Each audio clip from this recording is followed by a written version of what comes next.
Mortal Kombat 1 and Lies of P launch this week. How would you like to get 17% off those and many more titles? You can do that thanks to this video sponsor, Green Man Gaming. Click the link below to start saving now or stick around to the end of the video to learn more.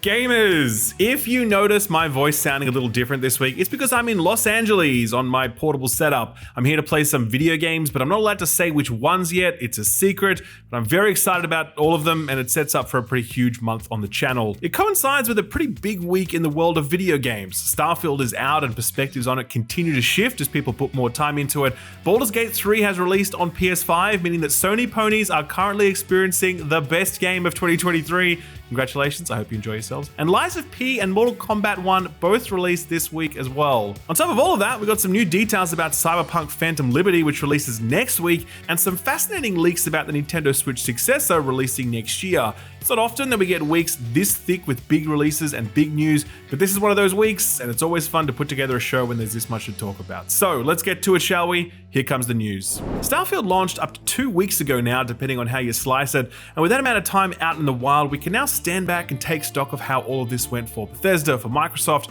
and for the punters playing at home. For Bethesda, it's pretty clear that this is a massive win on a scale that's likely to make Microsoft very happy. Immediately after the game's launch on Game Pass, Phil Spencer tweeted that Starfield hit 1 million concurrent players across all platforms, making it one of the biggest game releases of the year and one of the biggest game releases in history, really, since precious few games are able to hit anywhere close to that sort of number. Just a few hours later, Bethesda claimed that a new record was broken. Starfield had reached a total of 6 million players between purchases and Game Pass, which Bethesda says makes Starfield the most successful Bethesda launch of all time. That is a bit of a curious figure to pass though, since Fallout 4 shipped 12 million units to retail on its launch day, but it's unclear if all of those units sold through. You have to assume that most of them did though, and all of those were full priced, whereas a heck of a lot of people are checking out Starfield on Game Pass. If indeed Starfield is Bethesda's biggest launch in terms of player counts, this new subscription era means it almost certainly isn't their biggest day one in terms of revenue. Regardless, 6 million players is huge, absolutely gigantic, and you might say, well, of course, it's on Game Pass, right? And sure, that's true, but it isn't on PlayStation. Bethesda being able to hit these sorts of numbers while skipping roughly 40% of the console market is certainly a very big deal. With more people getting their hands on the game, PC performance has emerged as a real sticking point for many. The game runs at a somewhat disappointing 30 FPS on Xbox, but it does maintain that performance level most of the time. PC gamers, though, are a more demanding crowd. They spend big money on their rigs and they expect big frame rates to match. Unfortunately, in this regard, Starfield is a bit of a disappointment.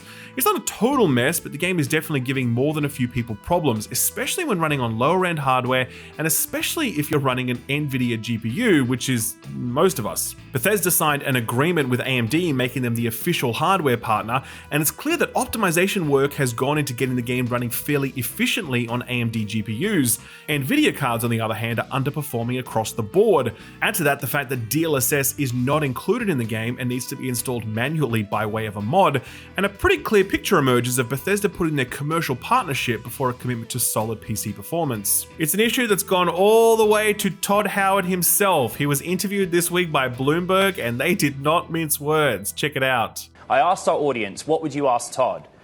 Big question from many. Why did you not optimize this game for PC? We did. It's running great. It is a next-gen PC game. We really do push the technology, so you may need to upgrade your PC for this game. Yes, Todd finally has his "do you guys not have phones" moment. Just upgrade your PC, bro.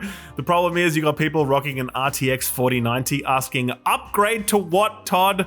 I don't suppose we can expect an answer from Todd on that one anytime soon. All of this has culminated in the game slipping into mostly positive on Steam, that score steadily sliding since launch last week. Those 7 out of 10 scores from major outlets like IGN, GameSpot, and PC Gamer are all starting to look a lot less like outliers and more reflective of player sentiment as the mix of technical and design issues with Starfield make themselves felt. Going to be very interesting to see where that score eventually lands. By the way, if you want a deeper dive into all of this, we actually spoke about Starfield at length on the Friends Per Second podcast this week, and we even had GameSpot's reviewer Michael Hyam along for the chat. Really interesting discussion about the highs and lows of Starfield. I'll leave a link to that below the like button, or you can just search Friends Per Second on your podcast platform of choice. Switching gears now, CD Projekt Red continue to crank the hype handle scandal in the lead up to Phantom Liberty, the first and only expansion for Cyberpunk 2077. There were some more major expansions and a major multiplayer mode planned, but these were scrapped after the disastrous launch forced the team to rescope their ambition and work towards fixing the base game. Since then, the game has had myriad improvements, both in terms of technical polish and gameplay, but by far the biggest suite of improvements will come at the same time as Phantom Liberty. This is all well and good, but we'd all been wondering how many of those improvements might be locked behind the expansion's price tag. Turns out, very few of them, the improvements that is. There's plenty of new content coming in Phantom Liberty, stuff like new missions, new gear, an increased level cap, and a new section of Night City to explore, but in terms of improvements to the core game, almost all of those are free to anyone who already owns the base game. What do they include? Well, we're talking stuff like a complete redesign of the skill trees, a revamp of the cyberware system, vehicle combat and car chases, AI improvements, a new police wanted system, changes to loot and crafting, as well as all new radio stations.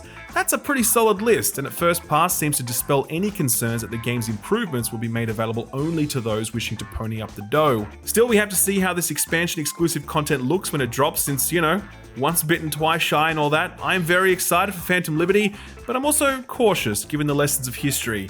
Hopefully, Phantom Liberty proves to be a less memorable launch than that of the base game. We'll find out on September 25th. One game in the lower part of its redemption arc is Diablo 4. It launched to very strong reviews, one of the highest rated AAA releases of the year in fact.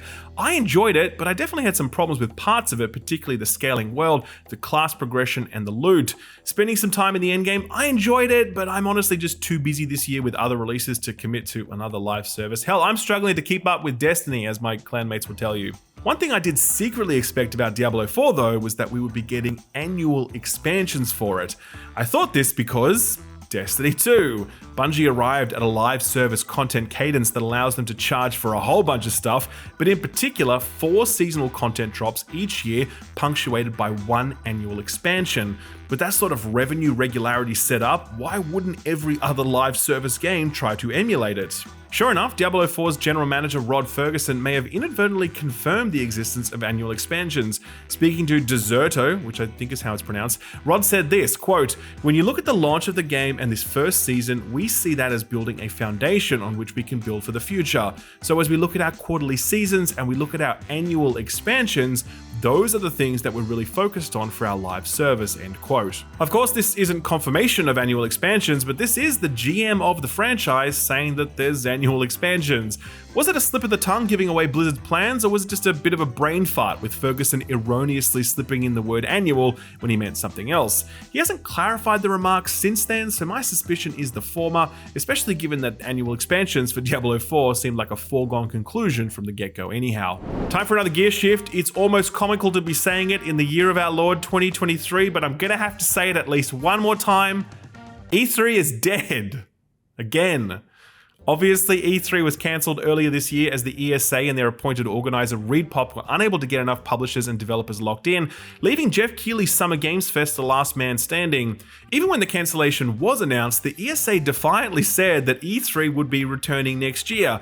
To which we all responded, sure Jan. Wouldn't you know it, this week ReedPop and the ESA announced that they had parted ways. The two organizations released polite but curt statements wrapping things up and wishing each other well. The ESA also confirmed that they have informed the Los Angeles Convention Center that they won't be requiring the venue next year, to which the LACC responded, yeah, no shit.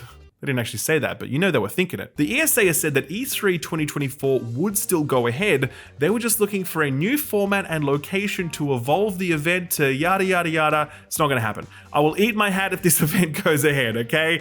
I am so unclear why the ESA doesn't just face facts and move on. This is some Weekend at Bernie shit right here. Expect official confirmation that the event is cancelled in the coming months. E3 2024 may be screwed, but it feels like nothing is quite as screwed as Skull and Bones, the pirate ship combat live service thing that Ubisoft have been developing for approximately 80,000 years. I often recount the story of me playing a preview build of it at E3 2018. When you make your game playable at E3, it means the game is shipping in the next 6 to 12 months.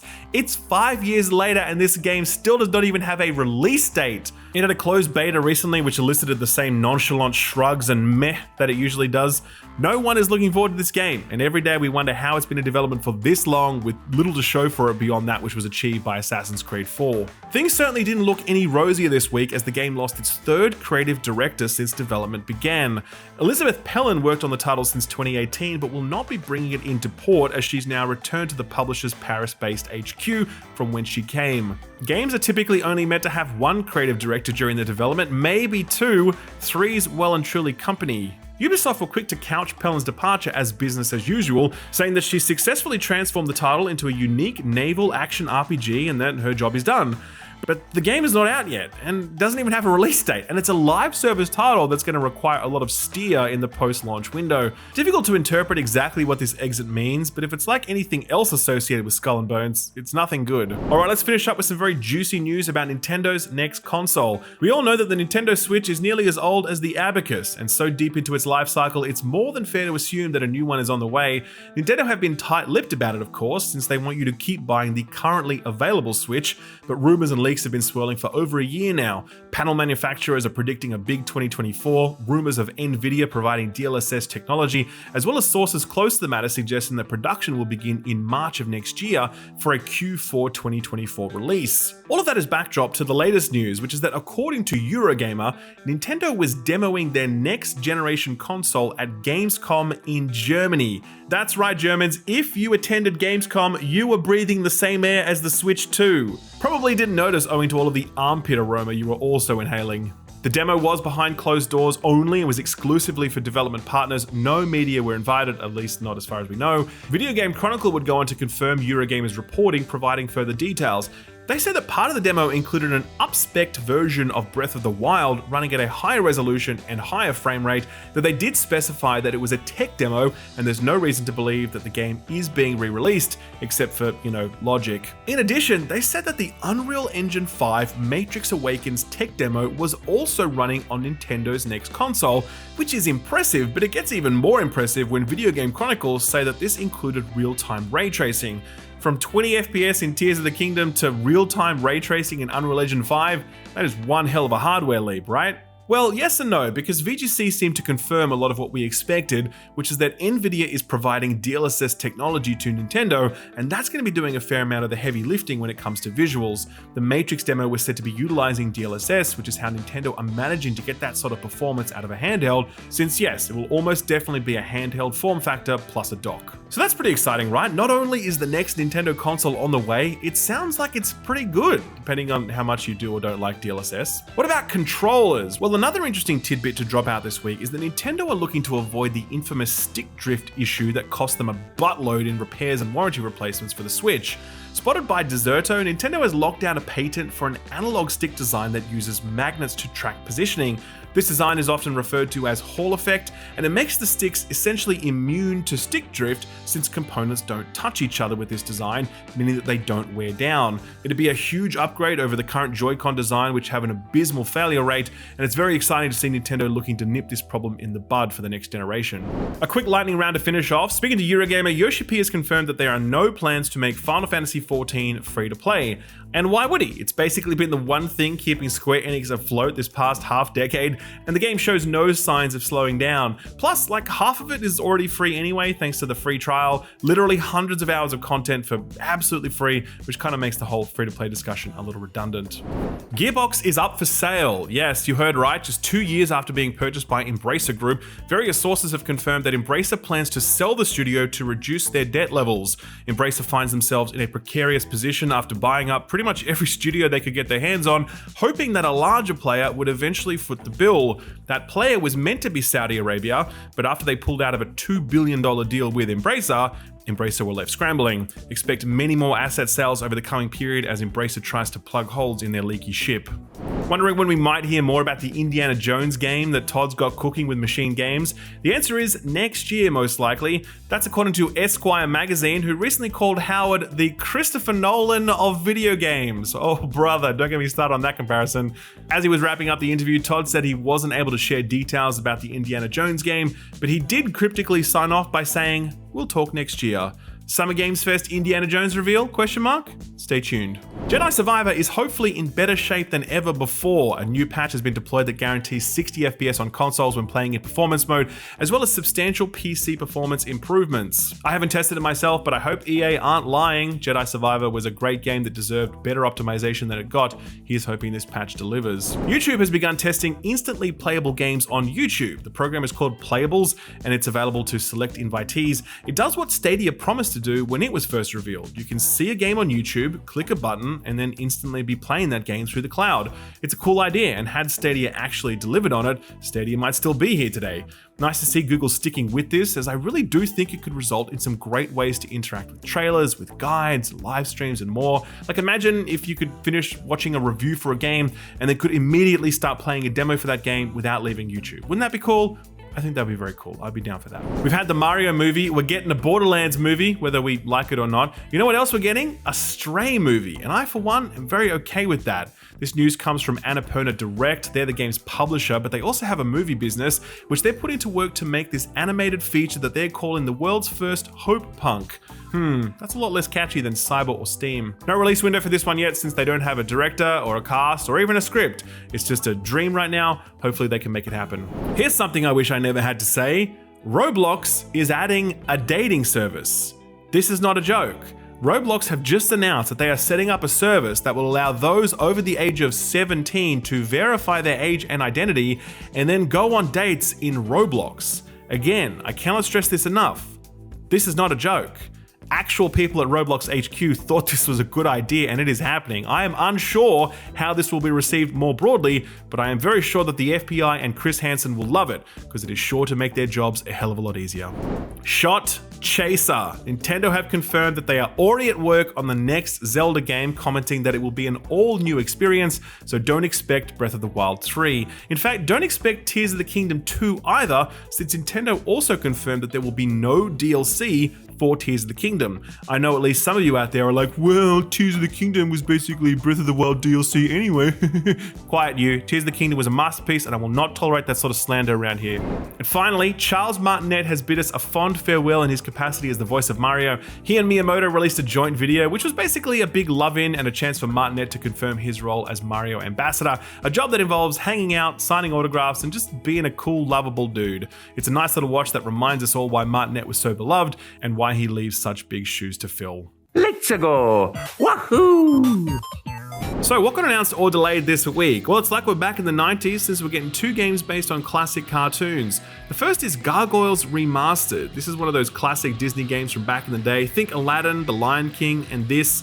This remake was actually announced a little while ago, but we never got to see any gameplay back then. This new trailer showcases the ability to switch between the original pixel art and new modern visuals. Not gonna lie, I think the pixel art looks way, way better. But you do get your choice, so you can just pick your poison. This one arrives on all platforms on October 19th. The other throwback is to the Turtles, but these guys are so hot right now, it feels like they're almost as big in 2023 as they were in 1993. The Mutant Mayhem movie hit cinemas a little while ago and people loved it. Now we're getting a game based on the movie. It's called Mutant Mayhem as well, and it's from developer Outright Games, who have worked on a bunch of family-friendly licensed products, including Peppa Pig, the Justice League, and the single worst thing ever wrought by the hand of man, Cocomelon.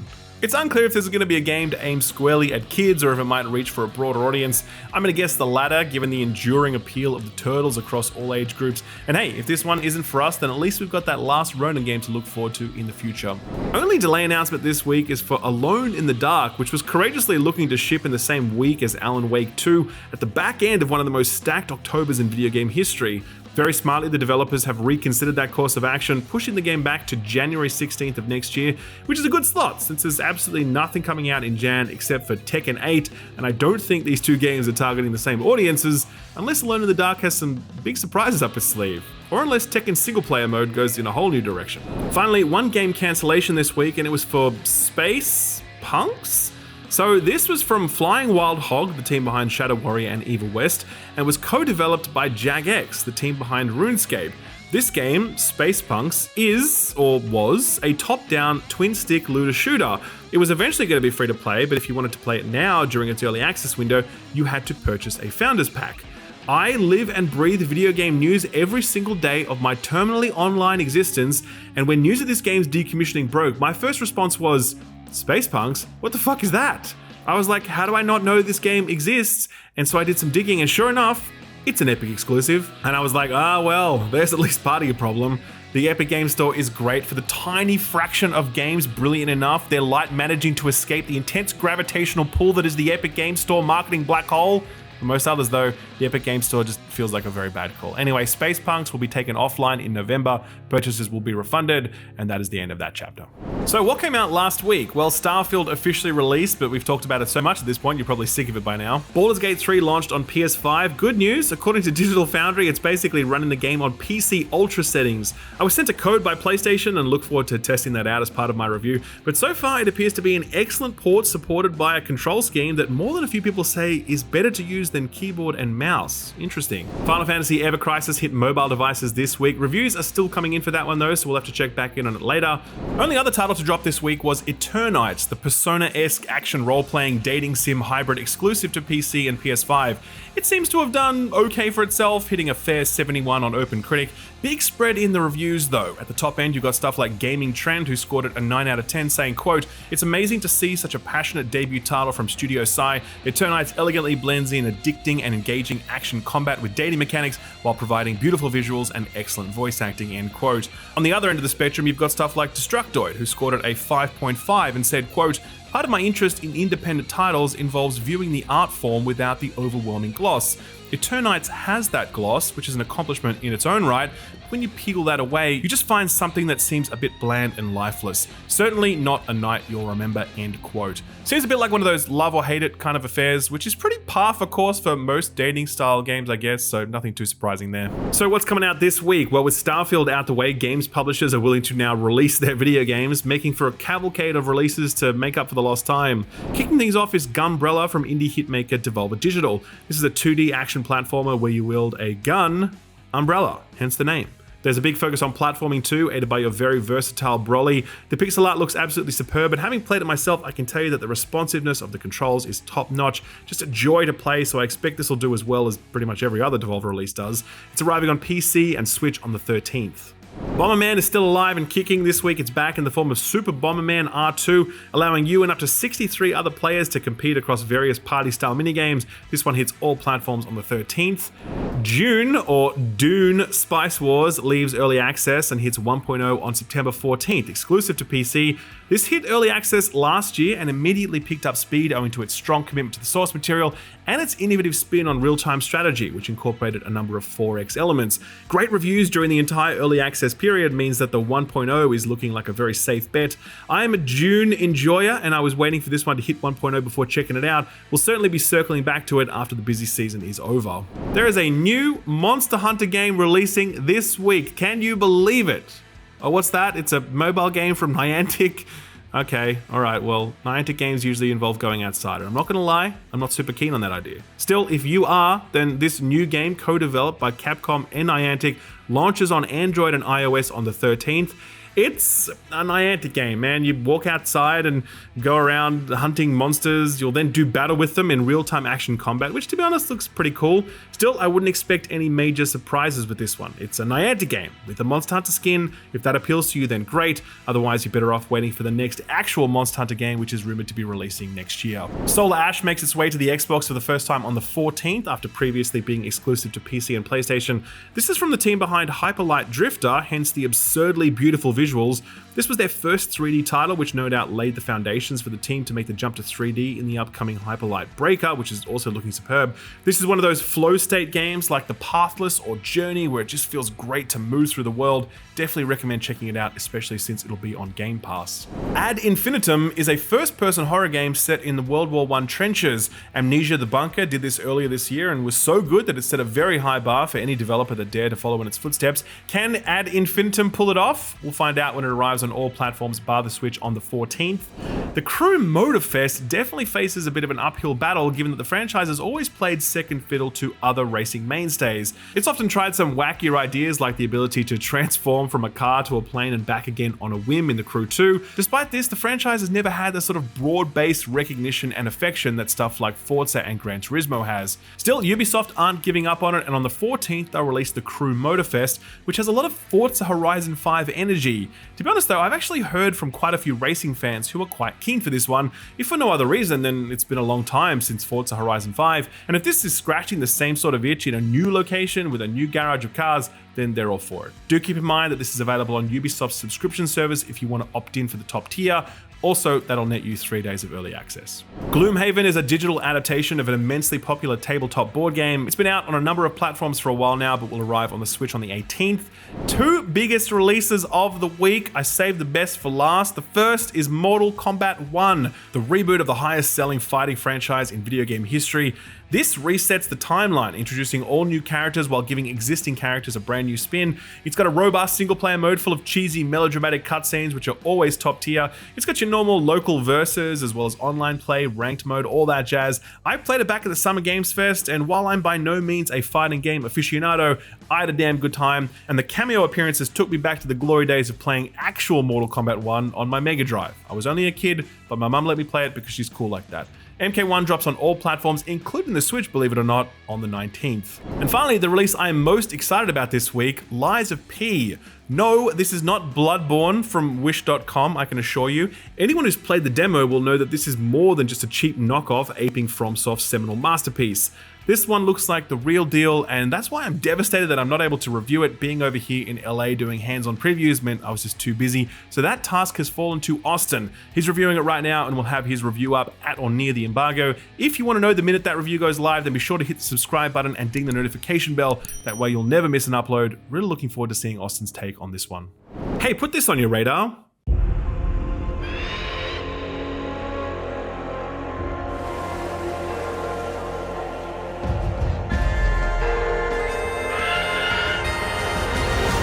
Back in 2020, developer Thomas Sala released The Falconeer. It was an aerial dogfighting game with a twist in that you were controlling a falcon rather than a fighter jet or a spaceship. It was relatively successful, praised for its approachability, novel concept, and fantastic visual design.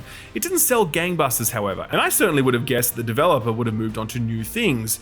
Well, they have, sort of. This is Bulwark, Falconeer Chronicles, and it's very different from the previous game in that it's a city builder and tower defense hybrid, but it's set in the same universe as the original Falconeer game was, allowing Sala to reuse all of this excellent design and the overall premise of his world, since many of the missions in that first game were centered around these heavily fortified islands. Visually, Bulwark takes things to a whole new level, and it's difficult not to be drawn in by this world, its cities, and how easily it can all be put together using the game's deep but accessible building tools. It's fascinating to see an indie developer take a universe that they've built and deliver two totally different games within them. It reminds me of what Ion Lands is doing with Nivalis after the release of Cloudpunk a few years back. Either way, I think Bulwark looks really interesting. I've added it to my wishlist, and if you'd like to do the same, then I've profiled it over on my Steam Curator page, which also has links to all of the other Put This On Your Radar stuff I've recently covered. I'll leave a link to all of that below the like button. Sort of free stuff time now, and we're at the point of the month where you can download your PS Plus stuff and your Games with Gold. Wait, Games with Gold got bullied to death, and it's now been replaced by Game Pass Core. That'll go live on the 14th and includes a static library of games that Microsoft says will be updated a few times a year. I'll be sure to let you know when such an update occurs. For now though, Epic are still doing their usual free game thing. Right now you can grab Fantasy Tactics Deck Builder Hybrid Spelldrifter, but later this week that'll be replaced by 911 Operator. This is a simulation management game where you're an emergency line operator needing to dispatch police, firefighters, and ambulance to the scene while dealing with callers. Probably not for everyone, but if it is for you, it's free, so that's pretty good. By the way, if you do want to grab this one on Steam, it's 80% off until the 17th, so get in quick. There was one more free giveaway on the Epic Store this week, but you have to get it from Amazon's Prime Gaming. They're giving away Football Manager 23. It's football, but without the balls, or the feed, I guess, just the spreadsheets. You get a code for that from Prime Gaming, and then you redeem it on the Epic Game Store, available to anyone who holds a Twitch Prime or Amazon Prime subscription. Man, it's been a long show. Are you guys feeling hungry? Tired, maybe? Well, worry not, gamers, because this week's feel-good story of the week is just the thing to cure both of those conditions. Meet Cup Noodles Caffeinated Gaming Noodles, complete with the RGB style cup thing. No, I am not making this up. This is a real product that Cup Noodles are releasing in Japan on September 18th, just in time for the Tokyo Game Show. They are, noodles somehow infused with caffeine. Most confusing of all, the company claims that these noodles are soup-free, so they won't spill on your keyboard or controller. My question is, how are you cooking these things without the soup? You know what? don't answer that. I feel like I don't want to know the answer to that question. The inclusion of caffeine is deeply weird, and I'm glad that I'm not the only one who thinks so. The reveal was covered by CNN in the UK. Here's what they had to say. I'm not a fan of caffeine when I'm on a gaming marathon, though, because I feel like it makes me jittery. Really? And it impairs my decision making. Not gonna lie, I've heard some pretty bad bants from newsreaders when it comes to video games, but these two, they're doing all right. All right, ladies and gentlemen, that is the show for the week. Did you like it? Did you have a good time? Did you see a game that you might want to play or avoid? Did you chuckle or more likely roll your eyes? If you answered yes to any of the above, except for the last bit, then you know what to do. Smash the like button like the jittery, caffeine-addicted gamer that you are. And while you're at it, you may as well hit the subscribe button and ding the notification bell so you can come back and do this all over again next week. Or maybe earlier, since we've got reviews going up for Lies of P pretty soon, and I got a preview going up for something very cool that I'm very pumped to talk about. And then we're on to Cyberpunk next week and so much more. September is mammoth, so I hope you'll stick around for it. Thanks for dropping by this week, and a big thanks to this video's sponsor, Green Man Gaming. Video games. There are a lot of them coming out, and they aren't getting any cheaper, right? Right? Wrong. You are just shopping in the wrong place, my friend. I mean, this week we got two bangers dropping, Lies of P and Mortal Kombat. Sure, you could pay full price for them, or you could grab them from Green Man Gaming and get up to 17% off when you use offer code September17 at checkout. You may be wondering, what's the catch? Well, there is no catch. Green Man Gaming are one of the most established and respected PC gaming retailers because they've always offered excellent prices on PC titles, and they are not a grey market key reseller. Every single key they sell has been sourced directly from the publisher themselves. There are no scammy stolen keys that end up getting cancelled weeks or months after you've bought them. It's 100% legit. All the money goes directly to the publisher, and all the savings go directly to you. Green Man Gaming has always been one of the best places to pick up new release PC games because they're just cheaper almost every time. It's the same Steam key you'd buy from Valve. You plug it straight into Steam and it appears in your Steam library.